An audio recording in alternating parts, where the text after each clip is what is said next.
Nous avons vu la menace de sous-marins nucléaires de Donald Trump, suivie par l'annonce par la Russie des Resnik et de la production en série, ainsi que le fait que le ministère russe des Affaires étrangères a déclaré que leurs propres restrictions sur les missiles à portée intermédiaire avaient été levées en raison, en particulier, des actions des États-Unis, ainsi que des mesures prises par l'OTAN au cours des derniers mois et années. Pouvez-vous donc parler de ces escalades dans ce contexte, puisque vous suivez de près ce qui se passe dans ce conflit?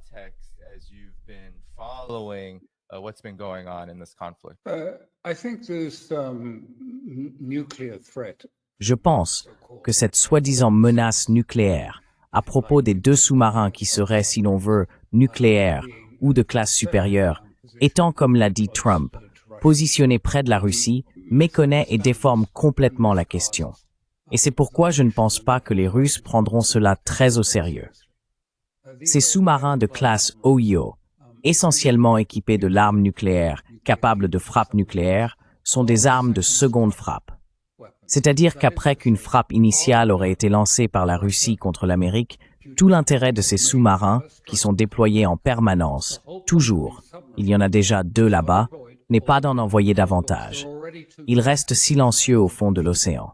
Silencieux, car tout bruit, tout démarrage de moteur serait détecté par les Russes, qui disposent d'un système acoustique couvrant toute la zone.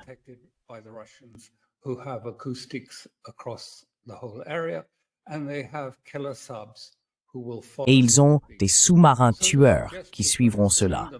Donc, suggérez que vous allez les envoyer à découvert sur les mers. Kellogg, le soi-disant conseiller de Trump, murmurait en quelque sorte, « Eh bien, nous enverrons toute la flotte et ils pourront patrouiller de haut en bas. » Je veux dire, tout l'intérêt, c'est qu'ils ne sont pas exhibés. Aucun Russe ne sait où ils se trouvent. C'est tout l'intérêt d'une force de seconde frappe. Qu'elle reste discrète, sans rien faire, au fond de l'océan, pendant un certain temps, peut-être 2 mois ou peu importe, puis elle est relevée par 2 autres sous-marins. Et le but de tout cela, c'est simplement d'être là en cas de première frappe russe. C'est tout. Pas pour menacer la Russie.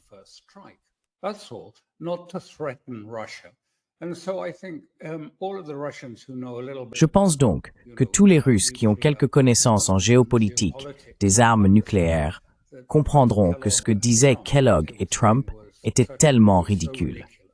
Le Pentagone a dû s'arracher les cheveux en entendant ça, en se disant « Ah oui, vous voulez qu'on expose toute notre capacité de seconde frappe au grand jour pour que les Russes sachent exactement où tout se trouve. » Allons, c'est exactement le contraire de ce qu'on ferait. Je ne pense donc pas qu'ils aient pris cela très au sérieux. Ce que cela a fait, selon moi, c'est offrir à Poutine un prétexte pour revenir sur un sujet qu'il aborde depuis longtemps. C'est sur son agenda depuis longtemps. Et cela lui a donné un prétexte pour vraiment dire « D'accord, eh bien, vous avez déployé des missiles à portée intermédiaire et courte en Europe. »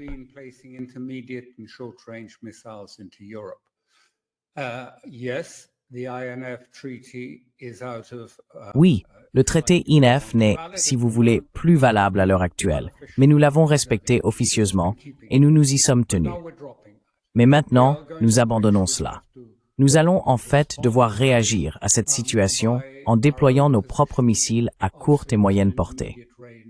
Et en même temps, ce qui n'est sans doute pas un hasard, il a mentionné le missile Zircon, non nucléaire, mais un missile hypersonique capable d'atteindre n'importe quel point en Europe, qui est désormais produit en série et est entre les mains de l'armée russe, donc disponible.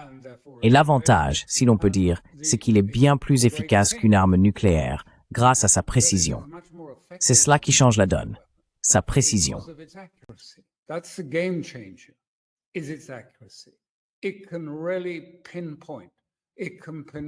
Il peut vraiment cibler avec précision.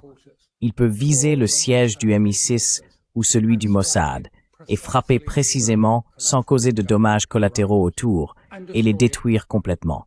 Et comme je l'ai dit, ce n'est pas nucléaire et il peut avoir plusieurs ogives. Et maintenant, il est en production en série, production de masse.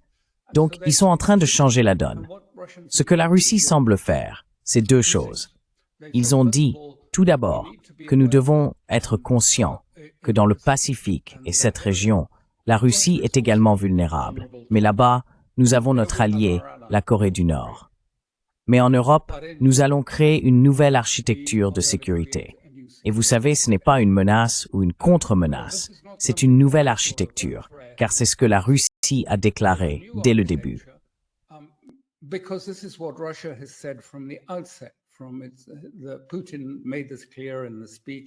Poutine l'a clairement exprimé dans son discours du 14 juin. Ce qui est nécessaire, la cause profonde du problème en Ukraine, c'est, si vous voulez, l'absence d'une architecture de sécurité qui protège la Russie et les intérêts russes. Et il faut que nous nous attelions à la création de cette architecture.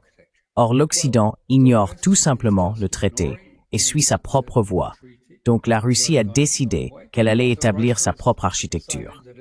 Maintenant, est-ce que cela incitera l'Occident à faire ce qu'il doit absolument faire, c'est-à-dire rétablir ou renégocier un traité sur les missiles nucléaires à portée intermédiaire et courte, ou non?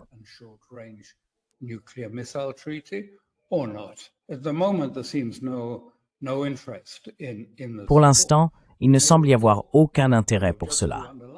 Vous vous souvenez peut-être, pour le souligner, que les États-Unis ont installé des missiles à la fois en Pologne et en Roumanie.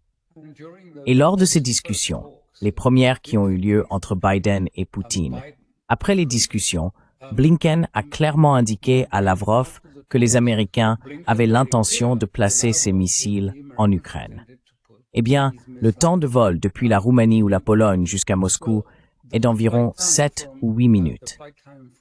Si vous les placez en Ukraine, c'est environ 2 ou 3 minutes. Et cela n'est tout simplement pas acceptable. C'est pourquoi ces discussions à l'époque se sont complètement effondrées.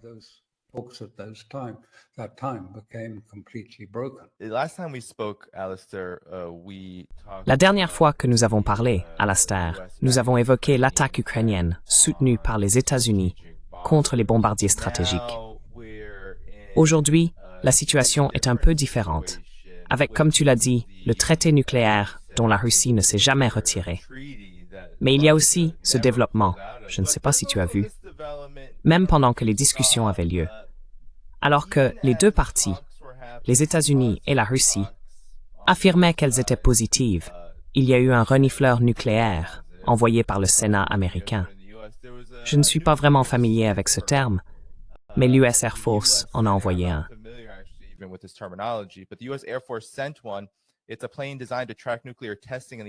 C'est un avion conçu pour surveiller les essais nucléaires dans l'atmosphère. Et il a survolé les environs des bases nucléaires russes dans le nord-ouest du pays, le même jour où Blinken et Poutine se rencontraient. Il a décollé de la base britannique de RAF Mildenhall et a longé la côte ouest de la Norvège. Je suis donc curieux de savoir ce que vous en pensez. Comment percevez-vous ce genre de manœuvre? Vous avez écrit dans votre article que la Russie est en train de créer une nouvelle architecture stratégique en l'absence de restrictions internationales. Comment tout cela s'articule-t-il? Car il y a actuellement un certain enthousiasme autour de ces discussions, mais vous avez dit avoir constaté très peu d'avancées du côté américain. Est-ce une nouvelle confirmation de cela?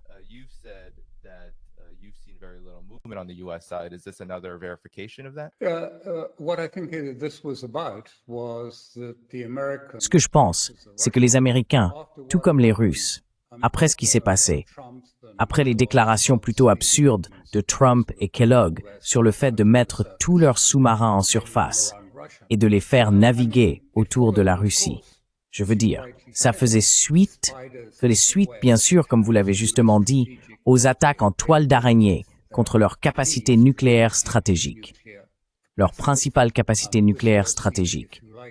C'était, si vous voulez, l'attaque menée par des drones et des insertions, des armes prépositionnées qui ont visé leurs bombardiers stratégiques.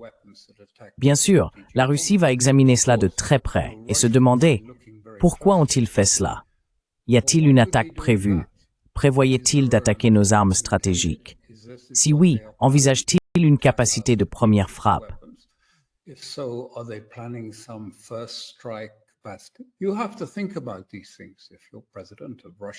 Il faut réfléchir à ces questions quand on est président de la Russie ou d'un grand État.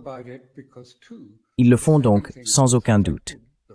Et puis, ils y ont pensé aussi, parce qu'une deuxième chose a influencé la réflexion russe à ce sujet, et cela les a vraiment choqués, c'est ce qui s'est passé avec ces attaques en toile d'araignée.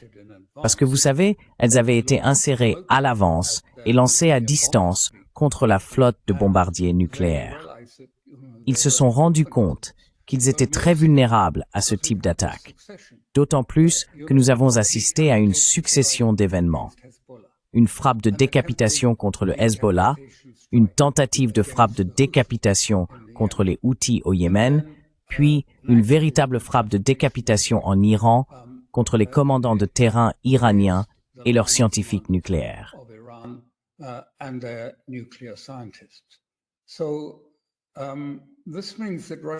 Cela signifie donc que la Russie doit réfléchir très attentivement à ce que représente cette nouvelle forme de guerre que les États-Unis préparent et envisagent. Il faut replacer cela dans son contexte pour comprendre ce qui se passe. De toute évidence, la Russie cherche à voir s'il y a un changement dans le niveau d'alerte des forces occidentales après cette déclaration, même si elle l'a jugée absurde de la part de Trump. Ils attendraient, surveilleraient. Y a-t-il un changement de statut? L'Occident se mobilise-t-il? L'Occident se prépare-t-il d'une manière ou d'une autre à passer à l'action? Et s'ils ne constatent rien de tel, alors ils resteront tranquilles.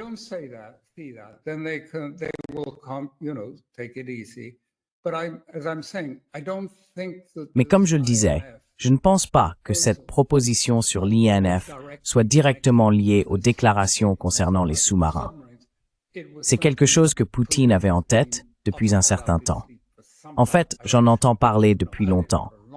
Il voulait revenir sur ce sujet parce que les missiles intermédiaires que l'Occident a déployés, et vous savez qu'il prévoit de les installer en Allemagne ensuite, je veux dire, cela représente une menace existentielle pour la Russie. Elle ne peut pas simplement l'ignorer, continuer à respecter des traités qui n'existent plus et faire semblant d'en être satisfaite. Elle doit réagir, et c'est ce qu'elle fait. Mais ce n'est pas, si vous voulez, un acte menaçant, c'est un acte défensif, essentiellement une nouvelle architecture de sécurité pour rendre la Russie plus sûre.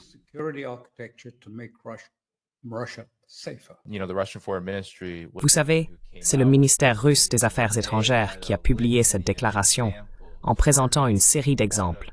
L'Allemagne en faisait partie. Mais vous avez également mentionné la région Asie-Pacifique, où d'autres exemples ont été cités, comme les Philippines. Pourriez-vous en parler et expliquer comment cela pourrait influencer la posture actuelle entre la Russie et les États-Unis?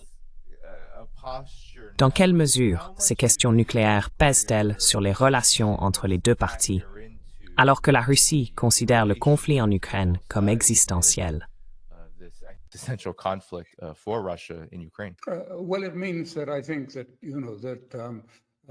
Eh bien, cela signifie que je pense que la position de la Corée du Nord devient cruciale, car la Russie peut alors, si vous voulez, déployer des missiles en Corée du Nord, son allié là-bas, qui couvrent à la fois la région Asie-Pacifique et peuvent même atteindre les États-Unis, même des missiles intermédiaires, pas ceux couverts, si vous voulez, par les traités START.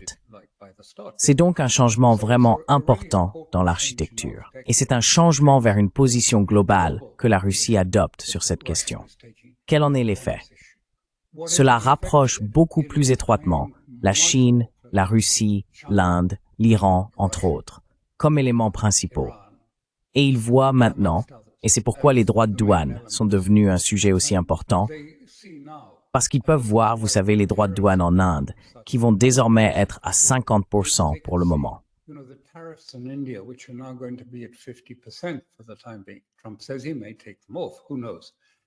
Trump dit qu'il pourrait les retirer. Qui sait? Mais avec ces tarifs douaniers, et ils l'ont dit, et l'ambassadeur américain auprès de l'OTAN l'a dit, il va y avoir beaucoup plus de sanctions secondaires contre les États qui entretiennent des relations avec la Russie. Allons, c'est une véritable guerre économique. C'est une guerre contre les BRICS. Je veux dire, on appelle ça des tarifs douaniers. ce sont des sanctions. C'est une forme, c'est l'utilisation des tarifs comme armes à des fins géopolitiques. Et donc les BRICS sont obligés de réagir. L'Inde a déjà commencé à réagir contre cela. Et d'autres États vont se rassembler. Les BRICS et d'autres ont la capacité de riposter. Je ne pense pas que les sanctions réelles, je ne sais pas si elles ont réellement été annoncées contre la Russie, s'il y a des sanctions annoncées contre la Russie. Le nage puri rabble, ganzo mortmita.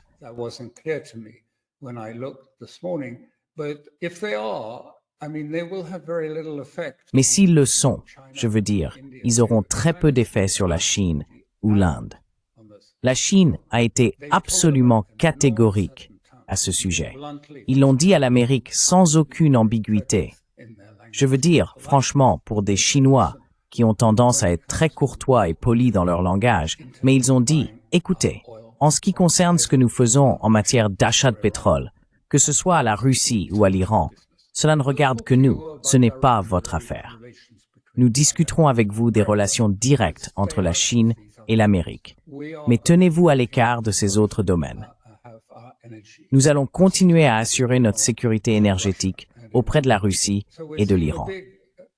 Donc, on assiste à une sorte de grande riposte qui commence parce qu'il est désormais très clair, avec ces tarifs douaniers, que les États-Unis mènent une guerre économique contre les BRICS et que les BRICS doivent trouver une solution.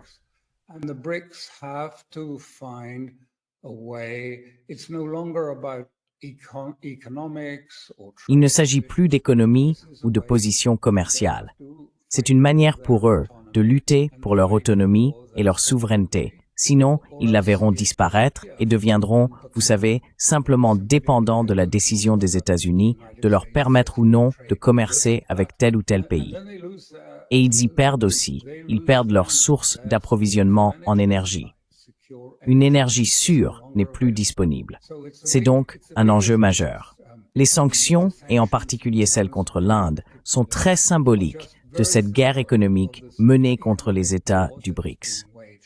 Et ils voient maintenant très clairement que soit ils réagissent, soit ils perdent leur autonomie.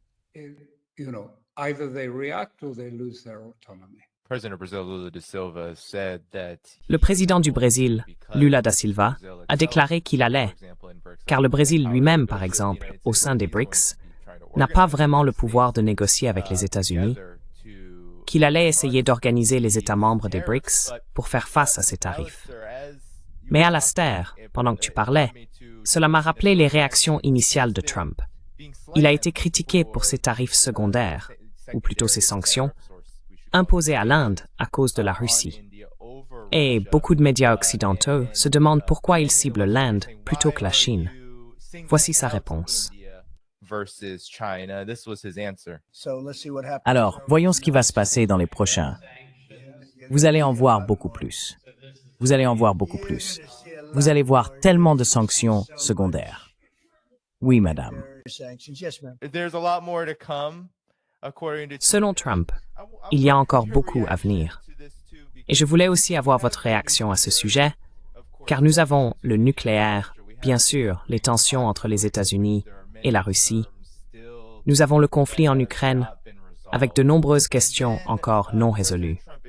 Et puis le président Trump a récemment publié un décret présidentiel où, comme vous l'avez justement dit, Alastair, il n'y a pas eu d'annonce de sanctions supplémentaires visant spécifiquement la Russie. Mais dans l'annonce des sanctions secondaires, il a qualifié la Russie de menace inhabituelle et extraordinaire pour la sécurité et la politique étrangère des États-Unis.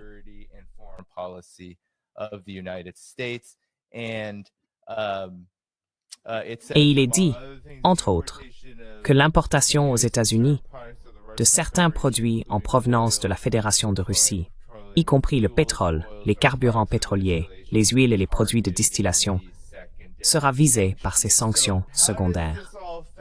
Alors, comment tout cela s'inscrit-il dans ce qui ressemble souvent à des allers-retours entre des discussions très froides, ces derniers mois, très froides, entre les États-Unis et la Russie, sans grand-chose qui se passe. Puis récemment, il y a eu plus d'échanges. Alors comment tout cela s'articule-t-il? Parce que le message est contradictoire. How does this all relate? Because it's mixed messaging. Well, you have to parse it. I mean, you know, on the Eh bien, face of it, il faut l'analyser. Je veux dire, à première vue, cela paraît très belliqueux. Mais en réalité, ce à quoi je pense que cela fait référence, et ce n'est que mon opinion personnelle, c'est qu'en fait, même si le président dispose de nombreux pouvoirs exécutifs, si l'on veut, inscrits dans la Constitution, le pouvoir d'imposer des tarifs douaniers et de lever des recettes appartient toujours constitutionnellement au Congrès. Il contourne cela en invoquant une loi d'urgence, en déclarant que les États-Unis sont en situation d'urgence, et que dans le cadre de cette loi, cela légitime sa capacité à imposer des sanctions et des sanctions secondaires à d'autres. Donc je pense que c'est ce que nous voyons. C'est en partie une tentative de contourner les problèmes juridiques, car en réalité cela relève du Congrès. C'est au Congrès de fixer et de décider des tarifs douaniers.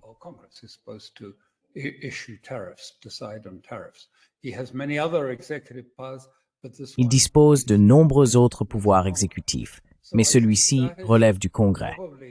Je pense donc que cela explique probablement ce que nous observons.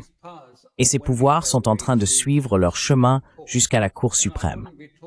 Je ne serais pas du tout surpris que d'ici peu, la Cour suprême réaffirme le droit du Congrès à avoir le contrôle global sur cet aspect, c'est-à-dire la levée de fonds et les tarifs douaniers, comme le prévoit la Constitution. Nous allons donc voir ces questions émerger. Et je pense qu'il est très méticuleux en affirmant qu'il y a une urgence et une menace pour notre nation de la Russie. C'est absurde. Il n'y a pas de menace pour les États-Unis venant de la Russie. Mais je pense que tout cela vise à trouver un moyen de contourner ce problème juridique, avant, si vous voulez, que la Cour suprême ne statue contre lui. Some have surmised, Alistair, that Lindsey Graham. Certains ont supposé, Alastair, que Lindsey Graham dirige en grande partie la politique étrangère de l'administration Trump.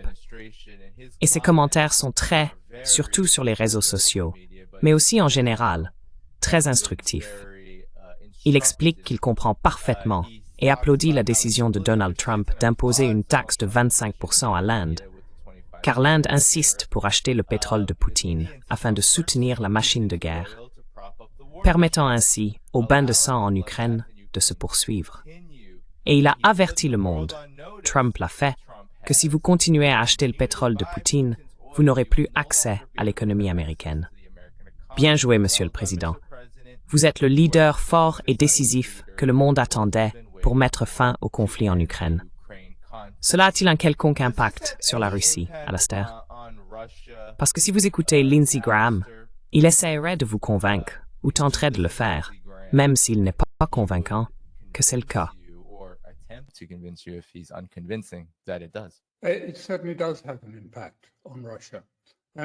Cela a certainement un impact sur la Russie. Et l'un des objectifs de cette rencontre avec Witkoff, qui vient d'avoir lieu pour les Russes, était de comprendre en réalité quelles sont les limites du pouvoir imposé au président. Il est assez clair qu'il est, dans une certaine mesure, piégé. L'affaire Epstein ne montre aucun signe d'essoufflement ou de disparition. En fait, elle ne cesse de s'étendre et de prendre de l'ampleur. Et il rencontre des problèmes avec ses partisans MAGA. Tout a commencé avec l'attaque contre l'Iran, qu'ils n'ont pas apprécié parce qu'ils estimaient, vous savez, que c'est exactement ce que Trump avait dit. Il avait promis plus de guerre au Moyen-Orient, plus de « je ne vais pas commencer de guerre ».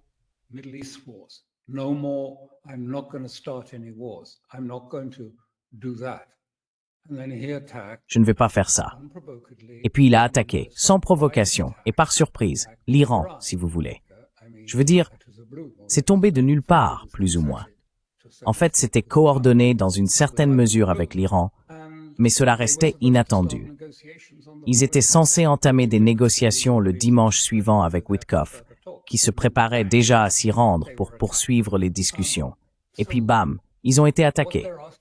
Donc ce qu'ils demandent, en fait ce que Poutine, et je le dis de façon beaucoup plus directe que Poutine lui-même, qui est très prudent dans ses propos, dirait, mais il se demande qui dirige vraiment les États-Unis. Est-ce que Trump est aux commandes? Est-il capable d'agir?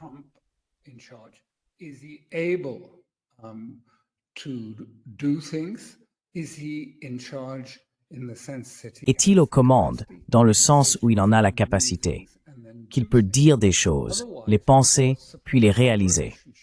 Sinon, à quoi sert la relation? C'est justement cela, une relation. Les deux parties doivent avoir confiance que l'autre dit ce qu'elle pense et qu'elle est capable de le mettre en œuvre.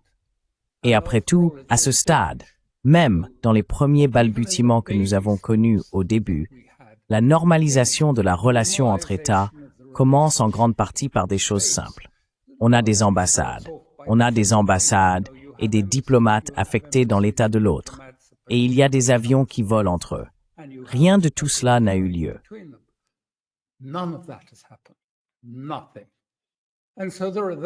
Rien. Et donc, il y a des gens en Russie qui se demandent, vous savez, eh bien, est-il sérieux? Et s'il est sérieux, pourquoi ne fait-il rien? Et j'ai déjà dit que l'une des choses les plus évidentes à faire serait de répondre à toute la pression venant de l'Europe pour armer des missiles capables d'atteindre de plus en plus profondément la Russie. Eh bien, cela repose sur une décision présidentielle de Biden qui a autorisé la CIA à lancer, si l'on veut, des attaques de missiles au cœur de la Russie. Il ne serait donc pas très difficile pour Trump de sortir et de dire, eh bien, oui, il y a eu cette décision pendant la dernière administration. Mais qui sait?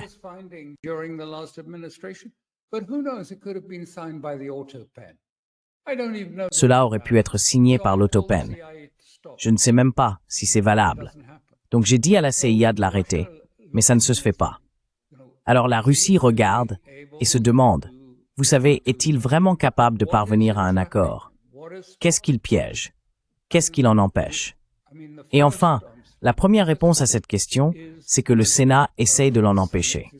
Je veux dire, ces projets de loi qui sont proposés, il y en a un qui vient d'être présenté la semaine dernière, ils ont ajouté à une mesure de dépenses existante $1 milliard supplémentaires pour l'Ukraine. Eh bien, les partisans de MAGA ne seront pas du tout contents de ça. Ils n'aimeront pas ça.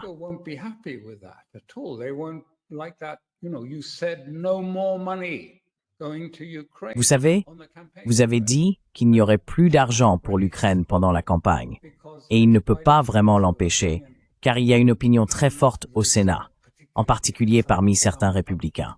Et ce dont nous parlons ici, pour être très franc, c'est vraiment d'une lutte au sein du Parti républicain pour le contrôle du parti, et pour détourner le soutien MAGA de Trump, et pour ramener, si vous voulez, le Parti républicain à un parti unique, comme il l'était autrefois, l'élite des clubs privés dirigeant le Parti républicain, et non les déplorables de la Rust Belt américaine.